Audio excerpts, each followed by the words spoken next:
Welcome to Love Reading, a literary channel with soul. In an era where the world's noise almost drowns out thought, we want to give literature back its voice, because in a great work, human dignity, loneliness, hope, and defeat still shimmer.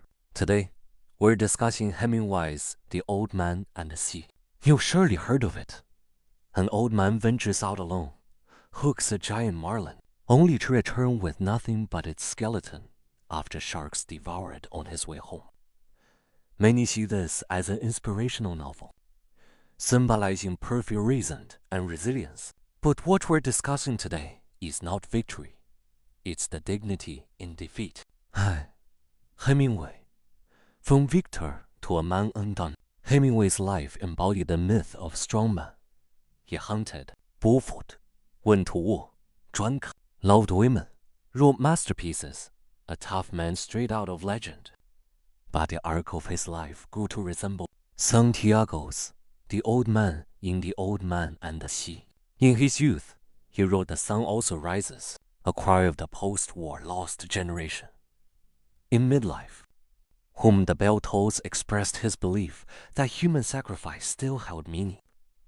But by the 1950 S, his body was broken by injuries, his reputation questioned, his writing stalled.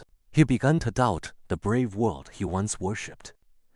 It was in this personal descent that he wrote The Old Man and the Sea, a slim, 50,000-word book that reads like an elegy he wrote for himself. Hemingway projected his spiritual crisis, aging, loneliness, pride, and despair onto that old man, too. The sea, both full and only confident. The setting seems simple.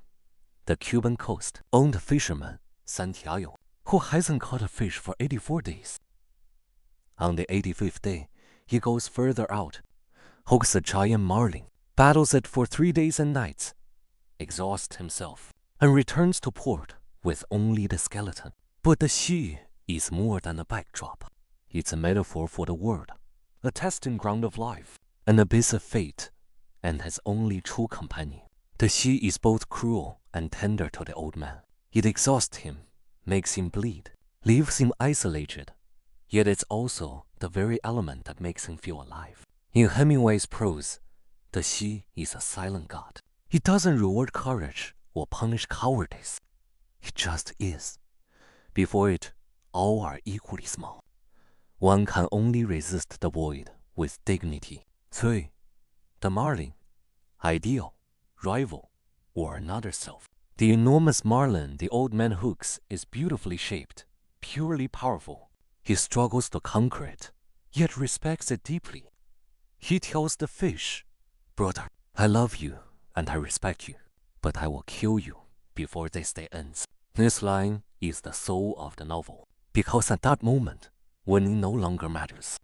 What matters is this: he is struggling against a being worthy of respect,